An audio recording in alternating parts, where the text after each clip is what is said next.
un jeune garçon de 30 ans qui a été héros de la série Clem sur TF1, qu'on a vu dans 24 jours. Le film sur l'affaire Halimi, avec Zabou Bretman. Et ce garçon est un fan de cinéma, mais il ne s'arrête pas au cinéma de son enfance. Lui, il va très loin, il remonte à l'âge d'or du cinéma. Il aime aussi le cinéma en noir et blanc. D'ailleurs, un jour, quelqu'un lui avait dit « Je ne sais pas à quoi ça te sert d'avoir une télévision en couleur, puisque tu ne regardes essentiellement que des films en noir et blanc. » J'ai trouvé que c'était une réplique assez jolie. En tout cas, il aime Elizabeth Taylor, il aime Paul Newman et d'autres, et le cinéma d'aujourd'hui. Et il a voulu raconter sa passion dans ce livre. C'est une balade très personnelle à travers son cinéma. Nous l'avons rencontré au Théâtre du Lucernaire qui nous reçoit chaque semaine pour un petit entretien dans une des salles de théâtre. Rencontre donc avec Kevin Ellarby. Le cinéma, c'est épatant, c'est l'évasion, comme disait Sylvie Joly. Ma folle histoire du cinéma, c'est parti.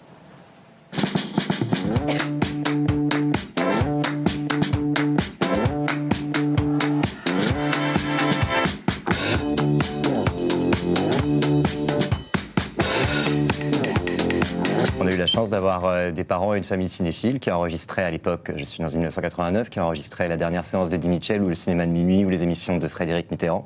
Et donc au lieu d'aller au terrain de foot à 6 ans, je fouillais dans toutes ces cassettes vidéo et je regardais Cléopâtre à 7 ans, Gone with the Wind à 8 ans, Les Désaxés à 9 ans. Et pour moi, c'est devenu ma famille très jeune.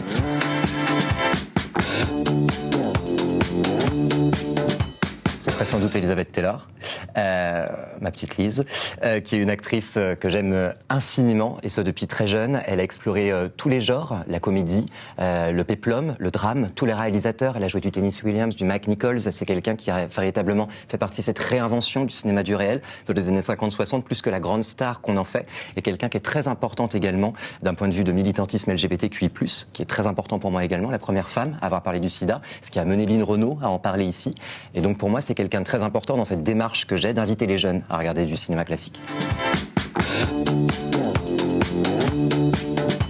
C'est vrai que le cinéma est un témoin de notre temps. L'un des acteurs dont je parle le plus dans ce livre est Jean Gabin, avec son fils Mathias Moncorgé. Et je pense que Jean Gabin, au travers de plus d'un demi-siècle de cinéma, est un témoin d'un Paris qui n'existe plus, d'un Paris populaire, d'un Paris où les gens se parlaient, se respectaient, où il y avait un sens du bien manger, 2 heures, pas un petit sandwich jambon-beurre en 2 minutes. Et dans ce sens, au niveau du vivre ensemble, au niveau d'une convivialité, au niveau d'une non-condescendance sur ce qu'on appelle communément le petit peuple maintenant, je pense que oui, le cinéma c'était mieux avant, mais je pense aussi qu'on peut mieux faire, qu'on doit mieux faire et qu'on va mieux faire.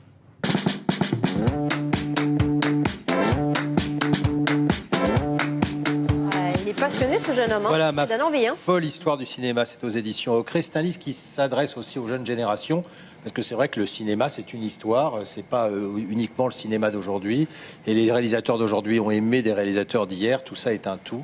Je pense que c'est une très belle promenade, une très belle initiation au cinéma. Ouais. Voilà. C'est un peu votre rapport au cinéma qu'il décrit, ce jeune homme. Vous êtes inspiré aussi par le cinéma d'avant? Non, mais je trouve très intéressant ce qu'il raconte.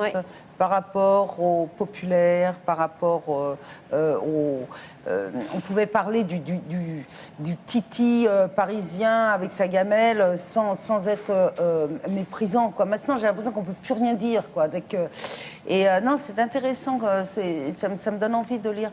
Non, moi, j'ai pas de nostalgie. Je vais devant, quoi. Je vais droit devant. J'ai pas été tellement bercée par le cinéma. Mes parents étaient plutôt Brassens et musique classique. Et j'ai pas une grande culture cinématographique, en fait.